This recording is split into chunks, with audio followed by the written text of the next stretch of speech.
My name is Julie Falk. Once I get here in the morning, unlock the store, let the delivery guy in. We get a delivery every day of medications, so we're not going very long without medications that our patients need. So it is very nice to have that access to have medications delivered every day. So then, we check in the medications, we start filling, the phone starts ringing off the hook, and we're helping patients right away early in the morning. Hello, Hankinson Drug, this is Julie.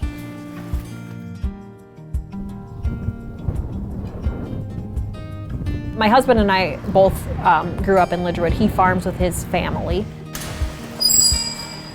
We have actually both of our families live within, a 10-mile radius of us. So we have an incredible support system.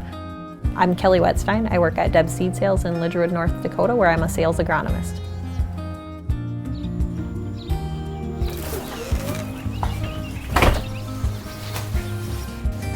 My name is Brianna Spellerberg, and I am the Director of Nursing at Sargent County District Health Unit. Good morning, Coco. Good morning.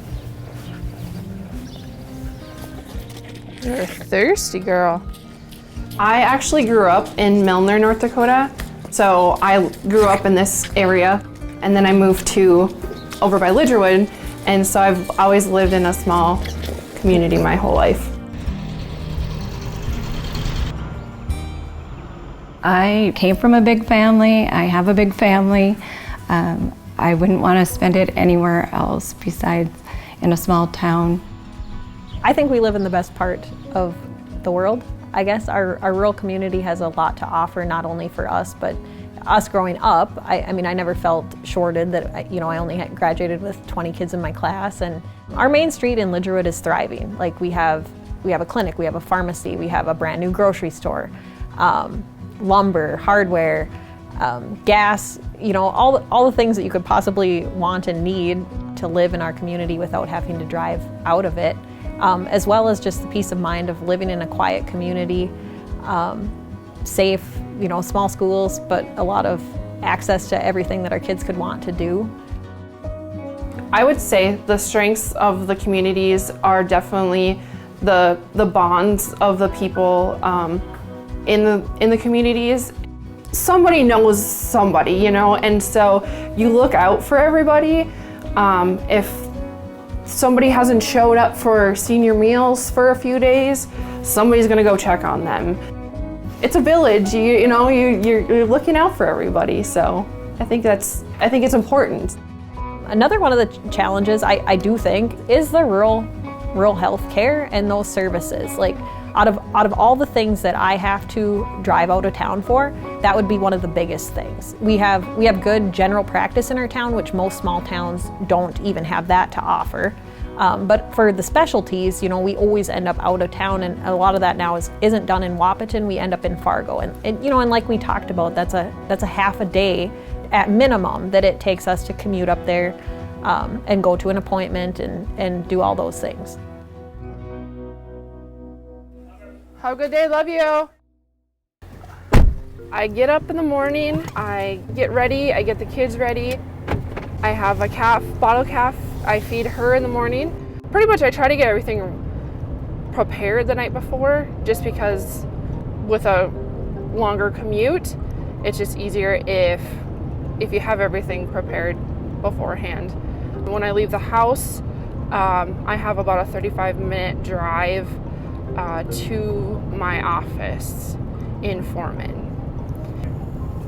The challenges of transportation in our rural towns can vary. We've had more than one client that has used their lawnmower as their mode of transportation in town, and because either they didn't have a driver's license or a vehicle or whatever it may be, use their lawnmower to get around in town and pick up their groceries, and you just see them and it's like, oh, okay. You could hear the lawnmower coming down the street and you're like, oh, here comes so-and-so.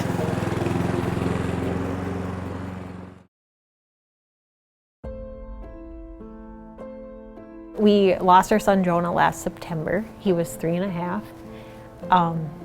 So Jonah was epileptic, and he was later diagnosed with Dravet syndrome. So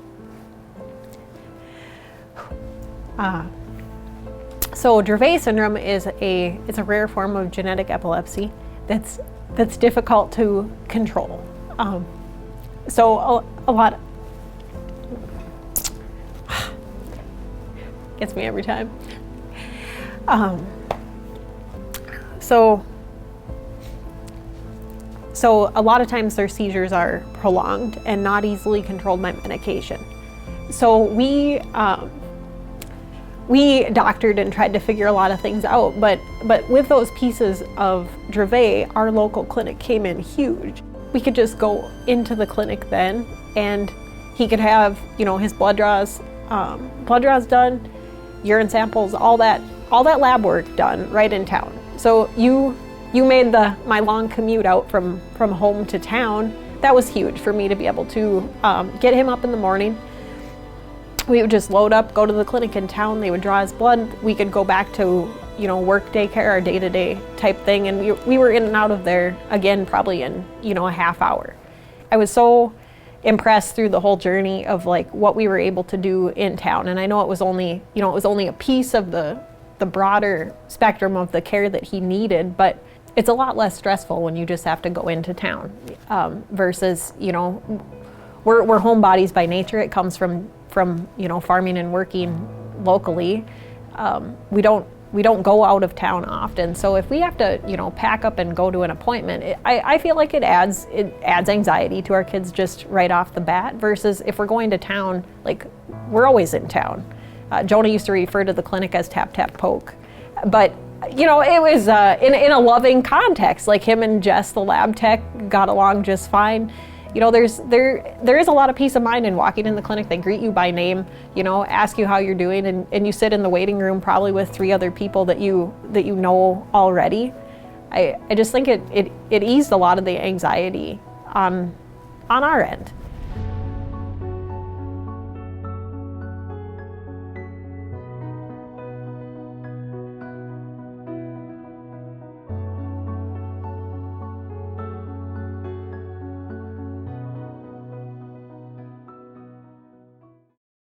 I believe that providing virtual care in Lidgerwood would be super beneficial for our population or for our community. Hopefully doing it in Lidgerwood can expand to other communities and smaller communities in the area, that they can see how it's working, and that this could, I truly think this is going to change healthcare, and I think this is really going to be we're going to see more of it. And I think there might be a little bit of pushback at first, but I think give it some time, and I think it will work out. Medicine is forever changing, and so you have to be open to the new technology, and as much as it might be oh, I don't know if this is this is new, and I don't know if I trust it, but it's give it a chance. Everything, you have to be ever changing, and so nothing's ever going to evolve if you don't go with the world. I was like, oh wow, this is finally happening. I was so excited, and like I said, we've done telepharmacy here for years, and it's worked out so well, and I'm excited to spread the word and send patients that way when we need to. It is possible to have all these services offered to a community of just a few hundred people. With the right combination of people working together, and if you find the right organization that's willing to work with you, a lot can happen with a little bit of work. I want my grandchildren to grow up here, and so I can watch them grow up, and when families are close, I think that helps, and you have the support, the whole network of your family working together, living together, having opportunities in a small town. I'm proud to call this area home. I have a lot of family here, I have a lot of friends here, and it's just, everyone's so friendly. Today, I think everybody I passed on the highway waved at me. People are friendly, so that's why we stay. there any other place you'd want to live? Honestly, no. There's no other place I'd want to live.